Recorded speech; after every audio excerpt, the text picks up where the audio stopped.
Você já fez algum exame, ouviu do médico que estava tudo bem, mas aí saiu do consultório preocupado? Tem gente que não consegue se tranquilizar, né? Já vai logo marcar outra consulta. Eu sei que tem algo errado comigo. Então, essa pessoa ou você pode estar sofrendo um transtorno de ansiedade de doença, o TAD, que a gente já conhece também como hipocondria. E para ajudar a gente a entender mais sobre esse comportamento, nossa convidada é a emergencista Nádia Ramé. Seja muito bem-vinda. Obrigada, Vitor. Boa tarde. Obrigada pelo convite. Obrigado você pela sua presença. Bora começar o nosso papo, que é bem interessante, né? Doutora, como é que a gente pode começar a definir essa questão de o hipocondríaco? Como é que a gente define uma pessoa hipocondríaca? Legal, Vitor. A gente até, como você disse, nós mudamos esse nome recentemente para transtorno de ansiedade de doença, justamente para mitigar um pouco esse sofrimento, né? Esse poder pejorativo de chamar as pessoas de hipocondríaca. E você já traduz, você já inicia essa conversa. Todos nós temos um sofrimento, às vezes uma dor de cabeça, nossa, agora eu vou morrer, está explodindo alguma coisa dentro da minha cabeça, está grave. Isso acontece, vai fazer um exercício, sentir uma dificuldade para fazer um exercício, poxa, eu estou com algum problema neurológico, será que eu estou tendo um AVC? Até certo ponto, todos nós passamos por isso, mas uma pessoa com transtorno de ansiedade de doença, isso é frequente, então o tempo todo ela está sendo enganada pela sua mente de forma, é muito grave, está muito doente, e ela chega a ter sintomas físicos dessa ansiedade. Então tem tontura, tem palpitações, são aquelas batedeiras. Então a frequência e a gravidade desses sintomas de se sentir muito doente, de estar muito angustiado, de estar apavorado com a possibilidade de estar doente. Então, o que diferencia é isso. Todas essas questões que a senhora trouxe aqui pra gente, como é que elas são analisadas? Como é que sai um laudo dessas questões? Porque, de fato, todas essas sensações a gente pode sentir também, né? Exato. Uhum.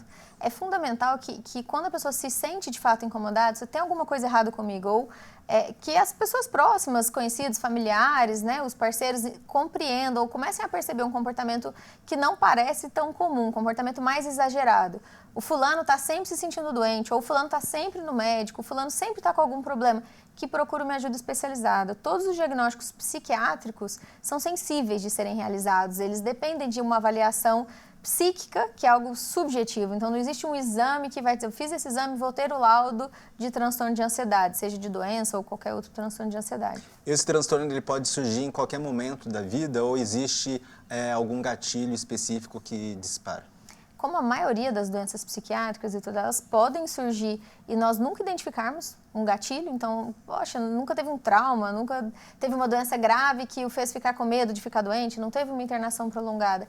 Pode sim estar associado a algum gatilho, mas muitas vezes a gente não encontra um motivo. A gente faz esse diagnóstico e a família sente, poxa, alguma coisa que eu fiz errado, a mãe quando era pequeno, será que eu dei muito remédio? E a gente não consegue associar sempre com um comportamento ou um evento da vida da pessoa. Muitas vezes não tem um motivo, não tem um porquê. Você falou sobre essa questão do dei muito remédio. Hoje em dia, acesso a remédio é relativamente mais fácil do que antigamente, né? Esse tipo de status, da gente poder ir até a farmácia, comprar remédios, onde é que está a questão de esse remédio pode, esse remédio não pode? Porque existem remédios com receitas e sem receitas. A pessoa hipocondríaca, ela tem a atitude de ir até a farmácia e gastar rios de dinheiro para comprar remédios que não precisam de receita? A gente tem uma visão do hipocondríaco realmente com a maletinha de medicação o tempo inteiro ou um altíssimo visitador da farmácia, né? Pode ser que esses pacientes se comportem dessa maneira, mas é incomum. Eles tendem a procurar o atendimento, porque é um sofrimento real. Não é um paciente que inventa uma doença ou que gosta de chamar atenção pedindo para tomar medicação ou que muitas vezes as pessoas reclamam, ele trouxe esse remédio para me chamar atenção. Esse paciente está em sofrimento real de se sentir doente. Então, é frequente que eles procurem um serviço de saúde.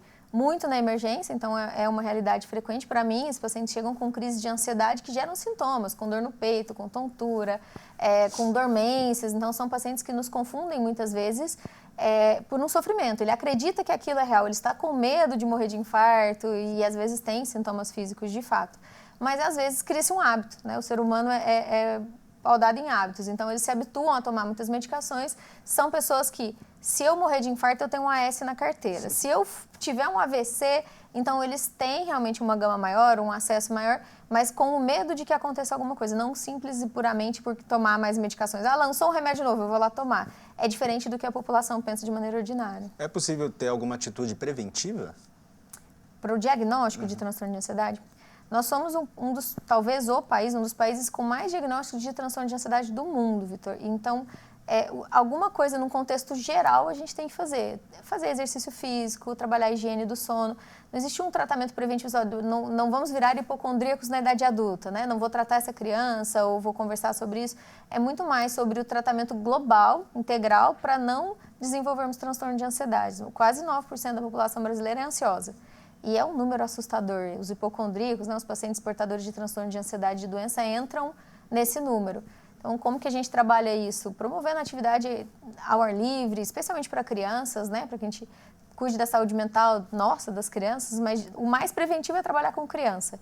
Esse exercício físico, alimentação e tratar do sono, ter uma rotina de sono adequada, evitar a tela. Hoje está na nossa mão o tempo todo e nós já sabemos que potencializa, gatilha e piora todos os transtornos. Atividades que de fato aliviam essa ansiedade, né? Exato. A gente vai continuar o nosso papo.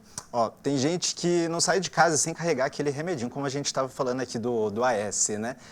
Mas e aí, eles foram receitados? Será que algum médico receitou esse remédio que vive na bolsa delas? A gente vai fazer uma pausa rapidinho aqui no De Bem com você.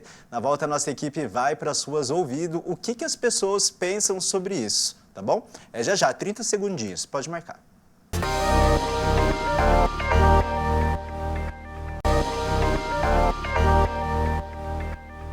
Estamos de volta com o De Bem com você. Olha, a gente foi para o intervalo falando daquele hábito arriscado de se automedicar, não foi? O repórter Rafael Ramos foi para as ruas ver quem é que costuma fazer isso. Vamos assistir. Eu estou aqui no centro de São José dos Campos e vim conhecer, bater um papo com histórias diferentes sobre a automedicação. Bora! Você costuma se automedicar, né? Deu aquela dorzinha, toma um remedinho, como é que você lida com isso? Ou só com receita médica? Antigamente eu me automedicava muito mais, hoje em dia eu já tomo mais precaução e procuro já um especialista para ver se eu preciso realmente tomar certos tipos de remédio, até porque eu sou uma pessoa que eu sou baseada em remédio controlado, então tem muitos remédios que não dá para tomar. Qual medicação você, essa vai ser boa, eu vou tomar? Eu já me automediquei com ácido proteico, que é um remédio super controlado, que é para ansiedade e tudo mais, e eu não tinha a receita mais dele, eu só tinha ele em casa e eu não precisava mais tomar, e por conta de sentir eu achei que eu poderia tomar ele de novo. Era uma necessidade mesmo? Você não se importava não ter orientação médica? Na verdade, eu me arrependi muito de não ter tido orientação médica, porque me deu reação, porque eu estava tomando outro remédio, então depois eu me arrependi muito de não ter procurado a orientação. Você conhece alguém que se automedica? Você já se automedicou? Então, eu sou contra, né, a hipocondríaca. Eu sou contra a automedicação, porque eu acho que existem profissionais na área para estar avaliando você para ver se você precisa tomar o remédio ou não. Eu sou contra, sou totalmente contra. E aquela dorzinha de cabeça? Já tomou um remedinho assim? Esse aqui vai passar, eu conheço, é bom? Olha, eu evito. Eu primeiro espero ver se vai passar. No último eu tomo um remedinho, mas sou contra. Prefiro passar, esperei primeiro para ver se vai passar. Automedicação, o que a senhora acha disso? Já fez uma automedicação? Tomou aquele remedinho? Quem já não fez, né? A gente sempre toma um remedinho para gripe, alguma coisa. Apesar que, sinceridade, eu não sou muito de tomar remédio. Eu evito o máximo. Mas se eu sinto alguma dor, que seja uma coisa muito forte, às vezes acaba acontecendo. Mas eu sempre procuro ver o médico. E a sua opinião, né? A automedicação, hipocondria. Você conhece alguém? Você já tomou aquele remedinho? Não falta o remedinho na bolsa? Não, sempre tem um remedinho que a gente toma, né? Mas eu procuro sempre estar no médico. Aquele remedinho a gente sempre tem, né? Em casa mesmo a gente também sempre tem, né? Mas eu prefiro entrar em contato mesmo com o médico que eu já consulto. Em que momento a senhora já se automedicou? Qual dorzinha? Dor de cabeça. E olha, encontrei a simpática Dona Helena aqui. Dona Helena, fala pra mim, a senhora se automedica, tem esse costume, deu uma dorzinha, toma um remedinho, tem remedinho na bolsa, como é que é? O caseiro, o remédio caseiro das vovó, lembra? Esses são os verdadeiros, você tá com dor de cabeça, vai naqueles remédios caseiros de mato. Erva cidreira, hortelã, erva doce, mato é que cura, sabe? E da farmácia? Da farmácia eu confesso pra você que eu sou meio restrita. Não gosto. Eu já sou uma infartada que tomo 19 remédios por dia, né, amigo? Mas se for para me automedicar, eu vou nos caseiros, nos templos das vovó. Receitinhas de vó não tem erro, não é mesmo, dona Helena? Obrigado demais pela participação da senhora. Doutora, essa questão de se automedicar, isso é um traço do hipocondríaco? Ou ele prefere sempre ir ao consultório e buscar novas receitas, novas avaliações? É difícil definir isso como um traço, como sendo uma característica da doença. A maioria das pessoas que se automedicam, é um erro a gente pensar que só o paciente portador de transtorno de ansiedade e doença é o que toma muita medicação. Todos nós nos automedicamos em algum grau. Então, como todo mundo tem esse acesso, todo mundo tem esse hábito no Brasil de tomar um remédio para cá, um remédio para lá, a maioria das pessoas é que são a maioria de quem faz a automedicação, muito mais do que uma porcentagem menor dos pacientes que nós chamamos de hipocondríaco.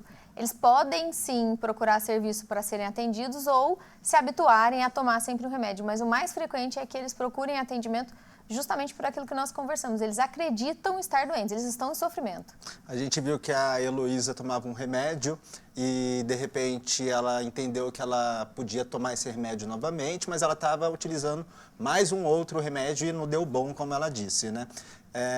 Isso é comum também em casos de pessoas com TAD, de olhar aquele remedinho ali antigo e buscar uma maneira de se curar, de se tratar? Com certeza. É comum tanto em pessoas com transtorno de ansiedade e doença, que eu já estou habituada a tomar esse remédio quando eu tenho crise de ansiedade e às vezes errar um pouco a mão, tomar uma dose maior ou sobrepor várias medicações, ou como tem uma dificuldade de vínculo comum com a equipe médica, eu procurei um psiquiatra, prescreveu tal medicação, procurei o pronto-socorro, prescreveu outra, procurei um clínico, ele somar todas essas medicações, então é muito comum que a gente encontre e receba, até na emergência, interações entre essas medicações, uma anulando a outra, uma potencializando a outra, causando intoxicação. Isso pode virar um ciclo de pessoas que têm esse transtorno? Toma um remédio, não faz o efeito que deveria fazer, porque não está no quadro clínico correto, né? Vai lá, toma outro, vai lá, toma outro. Isso é algo que acontece? Sim, com certeza. É uma preocupação nossa, inclusive. E como é que a gente, familiar, amigo, a gente pode ficar de olho? Porque as pessoas que têm o TAD, elas não são só crianças, né? Que às vezes você precisa ficar de olho, são adultos e têm vida comum, independente. Como que a gente pode ficar de olho para ficar atento a essas questões? É interessante que a gente observe as pessoas que estão ao nosso redor, um comportamento muito repetitivo, uma pessoa que está em sofrimento, uma pessoa que está constantemente ansiosa, percebendo-se em sofrimento. Estou com dor, essa dor é grave, será que eu estou com câncer? Será que eu vou morrer? Ao lado de uma pessoa dessas, a gente tem que olhar para as pessoas. Hoje a gente vive uma vida tão corrida, tão olhando para a tela, que a gente não olha para as pessoas. Então, perceber um comportamento que chama atenção, o primeiro passo é trazer isso para a consciência. Opa, tem alguma coisa errada. Vamos procurar ajuda? Como que eu te ajudo? Vamos procurar um especialista? Conhecer a doença, fazer o diagnóstico é o primeiro passo para que a gente consiga ajudar e tratar. E ela recebeu o laudo de que ela sofre desse transtorno. Como é que a gente pode agir para fazer com que ela entenda? Porque a gente está mexendo com uma questão psicológica, psiquiátrica complicada, né? Ela se recusa a aceitar que ela não está bem. Como é que a gente pode trabalhar comunicação, orientação? O que a gente faz nesse momento? E depende muito da pessoa, do seu contexto social, de onde ela está inserida, onde ela trabalha, com quem ela mora, quem são as pessoas que têm um contato mais íntimo. Toda essa avaliação precisa ser especializada. Então, esse é um trabalho multiprofissional, psicoterapia, às vezes alguma terapia diferente, terapia ocupacional. Então, cada pessoa vai ter o seu projeto de tratamento, né, o seu plano terapêutico, seu propedêutico individual. Aí tem que ser na avaliação. A pessoa com esse transtorno, a gente fala de fazer essas atividades, mas a pessoa com esse transtorno, ela consegue ter uma vida comum? Como que é? Com certeza. O objetivo nosso sempre vai ser que a pessoa tenha uma vida comum, tenha uma vida plena, uma vida feliz, capaz de fazer as atividades que façam sentido para ela. Então, essa ansiedade pode ficar baixa, né? Pode ser tratada, não só com medicação, mas principalmente com todas as outras terapias, com terapia cognitiva, enfim, psicoterapia, várias linhas. Mas ela dá para ser tratada buscando a vida mais normal possível. Isso é ótimo de saber. Olha só, a gente vai fazer mais uma pausa, a nossa conversa ainda não acabou. A gente tem mais dúvida para tirar com a doutora Nádia, mas eu quero saber o seguinte: você sabe o que é cibercondria? No próximo bloco a gente vai te responder o que é isso. Fica com a gente, o De Bem com você volta já.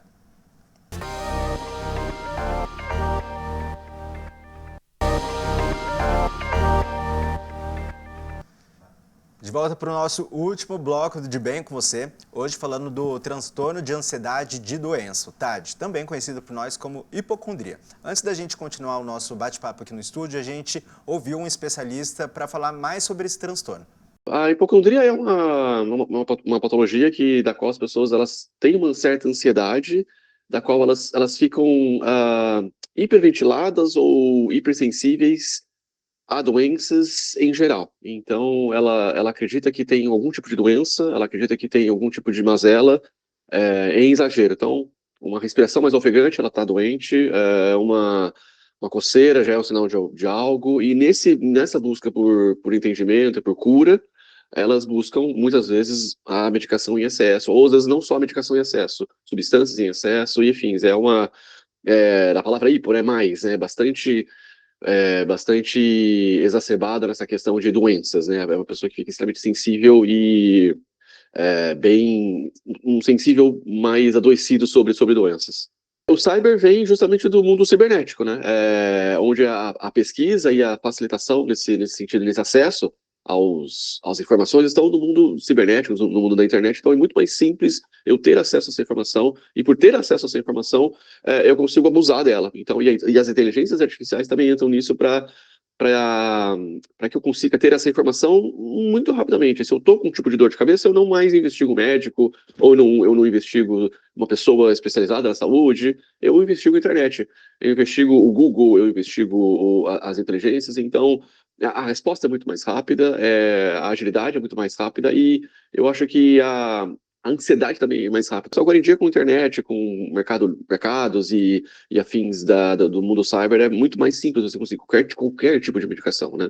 Então, esse mundo cibernético e veloz, ele traz assim, é muito legal você ter acesso a essa informação rápida, você não precisa mais ficar sofrendo, ou você não precisa mais, assim, você pode ter a sua própria pesquisa, você pode fazer as suas próprias meditações, suas próprias leituras, ter o seu entendimento sobre o fármaco e compreender como é que ele funciona dentro do seu organismo, mas essa agilidade da era da técnica, da era da velocidade, da era do tudo é possível, gera essa coisa acelerada. O ser humano não está tão preparado, não existe essa reflexão, e aí a sociedade em si gera essas soluções, e algumas pessoas encontram nisso, como são várias mazelas, né? Eu tô com uma dor, eu tomo tal remédio, eu tô ansioso, eu tomo tal remédio, eu tô desfocado no estudo, eu tomo tal remédio, estou esquecido, eu tomo tal remédio. Então, isso vai gerando um consumismo, e algumas pessoas geram essa patologia do exagero nas medicações. Gente, legal, bacana, mas assim, se você tem uma doença, por favor, vá no médico. Legal você pesquisar, legal você ler no Google, qual é a medicação que você está tomando, claro, isso é evidente, mas existe um profissional que estudou anos para isso, existem profissionais da saúde também que estudam as dores, as mazelas, na saúde mental. Então, por favor, gente, a gente está aqui para contribuir, por favor. Doutor, eu quero falar sobre algo que é contemporâneo agora. A gente tem uma nova nomenclatura, cibercondria, e isso vem muito pelo fato dos pacientes, né, poderem ter esse acesso ilimitado a pesquisas e até a autoavaliação, né? Como é que a senhora vê essa questão? Vitor, é quase filosófico, né? Nós estamos numa era em que nunca se teve tanta informação, e que essa informação não necessariamente é de qualidade, é de confiança, mas é possível, sim, encontrar bastante informação, sites que são oficialmente informativos. Hoje o pessoal usa IA, então às vezes as pessoas chegam até mim, eu já perguntei para o chat, eu já tenho uma noção. Então, é temerário, nos assusta muito, porque a própria hipocondria é aquela ansiedade exacerbada. Então, gera-se um ciclo vicioso que pode ser muito grave, que pode causar um grande impacto na saúde das pessoas. Então, eu tendo a procurar muito, eu me preocupo muito de estar doente e eu fico procurando. Dificilmente, a forma como os sites, a própria inteligência artificial é ajustada, dificilmente alguém vai te dar um diagnóstico negativo, né? Um site, você procura um sintoma, você vai encontrar quase que obrigatoriamente uma doença, mesmo que ela não exista, né? Mesmo que você tenha algum sintoma que não remete a uma doença, é algo passageiro. Então, a tendência é que as pessoas procurem uma dor de cabeça e encontrem 3 cânceres e provavelmente uma doença cardíaca grave. E isso gera uma preocupação maior, uma ansiedade maior, então esse ciclo se alimenta de forma negativa.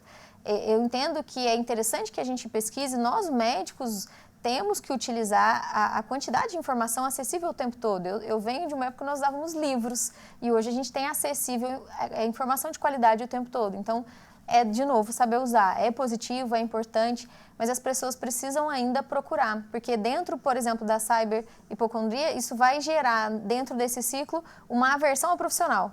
Então, eu pesquiso, encontro algo que me assusta ainda mais, eu tenho um câncer, vocês que não estão encontrando, e aí o profissional passa a ser não respeitado, ele não tem confiança com o médico, porque ele não deu aquele diagnóstico, ele rejeita o profissional, mantém o sintoma, então a gente cria algo muito difícil de conduzir e de tratar. A gente falou sobre essa situação do estresse, da ansiedade, né? O Brasil é um dos países que tem maior estresse e ansiedade, se eu não me engano é o 7º ou 9º colocado. Você já vê esse resultado nas alas de emergência? Com certeza, com certeza. A gente tem uma procura muito grande de pacientes, porque, como eu disse, eles estão em sofrimento. Então, frequentemente, esses pacientes chegam como protocolo de dor torácica, se entendendo como um paciente infartando, e o diagnóstico de ansiedade, de crise de ansiedade na emergência, ele vai ser sempre de exclusão.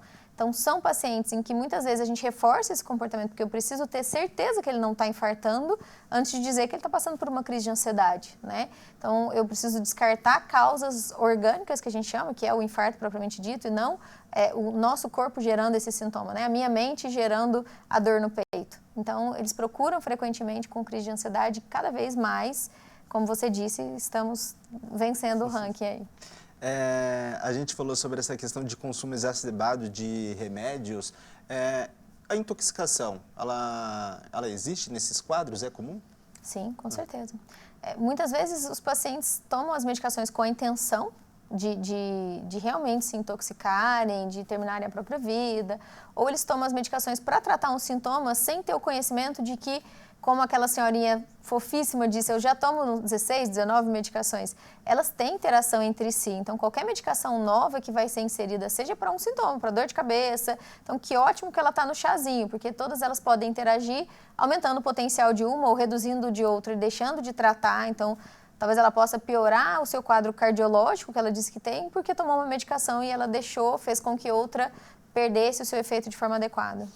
Você falou sobre essa questão da ansiedade e da depressão, a gente falou de transtorno de ansiedade de doença, mas a depressão é algo que aparece comumente nesses quadros? Infelizmente. Infelizmente, sim. E o paciente com a depressão, ele tende a piorar a situação? Como que é essa relação? Faz tratamentos separados, alternativos?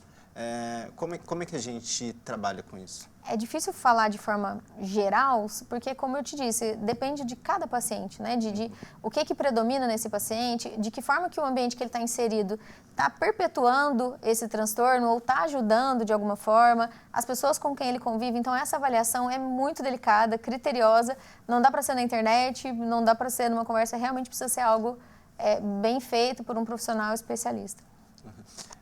A gente já está quase chegando ao fim do nosso programa. Eu quero fazer 2 perguntas. Primeiramente, para a pessoa que precisa se tratar, o que ela precisa fazer?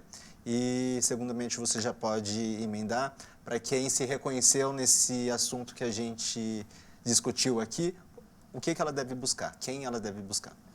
A primeira coisa é justamente se reconhecer. Então, se alguém pode estar inserido, se algo do que nós conversamos incomodou alguém que está assistindo, poxa, será que eu tomo remédio demais? A primeira coisa é pensar, eu posso ter transtorno de ansiedade, de doença, e procurar ajuda. E a segunda coisa é não pensar que isso seja um rótulo, uma taxa pejorativa, uma taxa negativa, porque todos nós estamos enfrentando os nossos monstros, os nossos diagnósticos, os nossos medos de alguma forma. É importante procurar um profissional de confiança, preferencialmente um psiquiatra, às vezes até um psicólogo, e começar a se conhecer para poder se tratar de forma adequada. Doutora, muito obrigado pela sua presença, foram respostas bem esclarecedoras, acredito. Volte sempre para nos ajudar a debater sobre o bem-estar das pessoas. Muito obrigada eu. Maravilha. Obrigado a você também que ficou aqui comigo. Nós estamos chegando ao fim de mais um De Bem com Você, com informações bem esclarecedoras, não é mesmo? Olha só, se você quiser rever todos esses episódios, você pode procurar por @tvcâmara_SJC. Eu vou indo já com saudades. Na próxima semana você encontra a Gisele aqui de volta, tá bom? A gente se vê durante a programação. Até logo.